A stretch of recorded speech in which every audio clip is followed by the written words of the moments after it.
Calaroga Shark Media. Hello and welcome to Palace Intrigue. I am your host, Mark Francis. Prince William kicked off his visit to Rio de Janeiro with sand between his toes and a smile on his face, going barefoot for a lively game of beach volleyball on Copacabana. The 43-year-old Prince of Wales joined Olympian Carolina Solberg and her students from the Levante Institute, a local beach volleyball school that helps underprivileged children through sport. Witnesses said the heir to the throne threw himself into the match with enthusiasm, diving across the sand, winning several points and sharing jubilant high fives with Solberg after each success. After the match, William laughed and said, "That was brilliant." Solberg returned the compliment, remarking, "He's tall, he can hit. I think he could be really good if he practiced more. He was having fun. It was amazing to play with him. It was such a pleasure." Before taking to the court, the prince met local emergency responders and lifeguards who patrol Rio's famous beaches. He watched a mock sea rescue operation and thanked the teams for their work protecting the public. Earlier in the day, William scored another kind of point at the Maracanã Stadium, where he took part in football drills with local youngsters and former Brazilian star Cafu. After a penalty shootout with 14-year-old goalkeeper Pedro Henrique, the prince beamed as the pitch erupted in cheers and high fives. The royal's day began high above the city atop Sugarloaf Mountain, where he was welcomed by Rio's mayor, Eduardo Paes, who presented him with the ceremonial keys to the city, a gesture traditionally reserved for the Carnival King. William's 5-day trip marks the 5th anniversary of his Earthshot Prize, which recognizes innovation in environmental protection. He will present this year's awards at Rio's museum tomorrow before heading to Belém to attend the UN's COP30 climate summit. William is hoping to change the narrative away from anything about Uncle Andrew to the climate emergency. Writing ahead of his departure, William said, "With the world's eyes turning to Brazil this week, there is no better place to celebrate bold climate leadership. Hosting the Earthshot Prize allows us to not only recognize those driving change, but to be inspired by them. When we work together with optimism and courage, a more sustainable future is within our reach." The 10-year Earthshot Prize initiative, founded by William, awards £1 million each to 5 projects offering innovative solutions to environmental challenges. It was reported the King worked with William on today's speech. The Prince spoke to Hello prior to his trip, saying, "Urgent optimism is at the heart of his approach to protecting the planet," describing it as the heartbeat of the Earthshot Prize. William said, "It's the belief that although the challenges we face are immense, the solutions are within reach, and we must act with speed and conviction to bring them to life. It's not blind hope. It's hope backed by evidence, by ingenuity, and by the courage of those who refuse to give up on our planet." William, who launched the Earthshot Prize with Sir David Attenborough in 2020, will host this year's awards today in Rio, a city he calls the perfect place to celebrate the power of environmental innovation. He told Hello, "I feel deeply honoured to be heading to Brazil, a country of extraordinary natural beauty and cultural vibrancy. Rio, with its energy, its people, and its iconic landscapes, feels like the perfect place to celebrate the power of environmental innovation. This region is home to some of the world's most vital ecosystems and some of its most passionate environmental defenders. By hosting the prize in Brazil, we're shining a light on the solutions emerging from this part of the world and drawing global attention to the urgency and opportunity of climate action." This year marks the halfway point in the 10-year Earthshot initiative, which awards £1 million each to the 5 projects. So far, winners and finalists have raised more than $500 million, protected over 1 million hectares of land and ocean, and helped species recover from the brink of extinction. William also attended the United for Wildlife Summit in Rio, focusing on indigenous communities and tackling environmental crime. Behind the scenes, he remains hands-on, according to Earthshot's chief executive, Jason Nauf.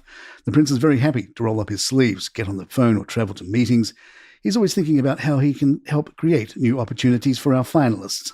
Nauf says William's positive attitude and optimism are infectious, adding, "Everything comes from him. People want to work with the Earthshot Prize because of the optimism and can-do attitude at the heart of the organization. That comes straight from the prince." Before William headed to Brazil, the Prince and Princess of Wales hosted a small thank you celebration for builders and staff who worked around the clock to help them move early into their new home, Forest Lodge in Windsor Great Park.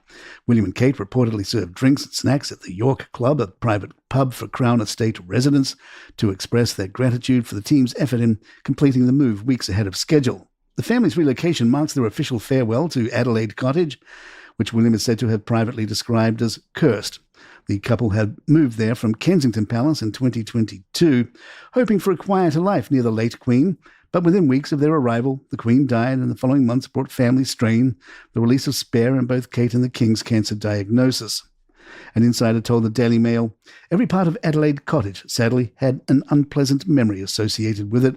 It's a lovely house, but they experienced some of their most challenging times there as family." Forest Lodge, an 8-bedroom Georgian home surrounded by 150 acres of secured land, will serve as the Wales' forever home. The couple have personally paid for the move and renovations and will pay market rent to the Crown Estate. The Crown Estate is a massive portfolio of land and property across England, Wales and Northern Ireland that legally belongs to the British monarch, but it isn't private property, nor is it owned by the government. It is considered the sovereign's public estate. Created in 1760 when King George III handed over the estate's income to Parliament in exchange for an annual payment, the civil list, it has since funded both the monarchy and the UK government. Today its revenues go mainly to His Majesty's Treasury, 88% to the Treasury and 12% back to the monarch through the sovereign grant, which supports official royal duties. Valued at around £15.8 billion, the Crown Estate is one of the UK's largest property managers. Its assets include much of central London's prime real estate, farmland, forests, Ascot Racecourse, Windsor Great Park, and over half of the country's coastline and seabed. It even controls the rights to all naturally occurring gold and silver in the UK, known as Mines Royal. For now, William and Kate's nearest royal neighbour will be Andrew Mountbatten, Windsor, who is preparing to vacate Royal Lodge less than 2 miles away. The Sussexes never seem to learn. With today being a major pre-announced day for the future King William, Harry has decided to head to Toronto for a series of engagements in support of veterans ahead of Remembrance Day, which isn't until Tuesday the 11th. The Duke of Sussex will spend today and Thursday in the Canadian city, where he will meet with veterans, attend charity events and pay tribute to those who have served. This morning, Harry will take part in a number of engagements before joining a private lunch hosted by the True Patriot Love Foundation, which supports Canadian military personnel, veterans and their families.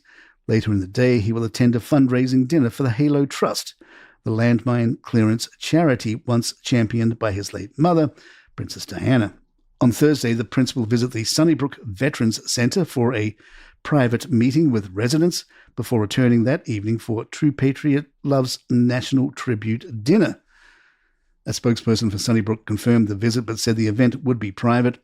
The True Patriot Love Foundation declined to comment on the details of the Royals' schedule. In The Royalist, Tom Sykes writes, "Brothers at War, William's beach volleyball diplomacy undone by Harry's remembrance gambit." Sykes reveals aides to the Duke of Sussex said Buckingham Palace had been informed as a courtesy, adding pointedly that Harry would not need to announce such trips at the last minute if he had global security arrangements in place. Inside palace walls, the move has raised eyebrows. William's people don't believe in coincidence. One insider told Sykes they believe in choreography. Harry knows exactly what he's doing. Sources close to the Wales household say preparations are underway to redefine the monarchy's outer circle in anticipation of William's reign. William wants a slimmed-down monarchy, one friend said, and Harry doesn't fit the silhouette. More palace in just a moment. It's a very busy time in royal circles, as this next story would be our lead on most days. William wasn't the only one making soccer-related royal news. His Majesty has knighted Sir David Beckham. Sir David has described receiving his knighthood as the proudest moment of his life and revealed that His Majesty even inspired the suit he wore for the occasion. The 50-year-old former England captain was honoured for his services to sport and charity during a ceremony at Windsor Castle. Beckham arrived in a grey morning suit designed by his wife, Victoria, Lady Beckham, who joined him for the event alongside his parents, Ted and Sandra. Speaking afterward, Beckham said the king had noticed his outfit. "He was quite impressed with my suit. He's kind of the most elegantly dressed man that I know, so he inspired quite a few of my looks over the years, and he definitely inspired this look. It was something that my wife made me. I looked at old pictures of him when he was quite young in morning suits, and I was like, okay, that's what I want to wear. So I gave it to my wife, and she did it. The footballer said he has been deeply moved ever since learning of the honour in the King's Birthday Honours list earlier this year. I've been very obviously lucky in my career to have won what I've won and done what I've done, but to receive an honour like this of a knight is beyond anything I had ever thought I would receive. To be honest, a young boy from East End of London, born in Leytonstone and here at Windsor Castle, being honoured by His Majesty the King, the most important and the most respected institution in the world, it's quite a moment. This is without doubt my proudest moment. Beckham said he felt hugely honoured to be recognised not just for football but for his charitable work, which he began as a teenager. I realised early on that people listened to me, and that was a powerful tool in the world of charity. He said, I just found very quickly that we could make change with things that I said and things I got involved in, and I think that's why it's so important to me. A long-time UNICEF Goodwill Ambassador, Beckham reflected on his motivation for philanthropy. All the things that I do out of love. I don't do it because I'm forced to do it. I don't do it because I have to do it. I do it because it's important. And there you have it. If you'd like to email us, our address is thepalaceintrigue@gmail.com. Don't forget we have a new series out called Crown and Controversy, Prince Andrew, following the rise and fall of Prince Andrew. Check it out wherever you get your podcasts, or just look for the link in the show notes. I'm Mark Francis. My thanks to John McDermott. This is Palace Intrigue, and good times.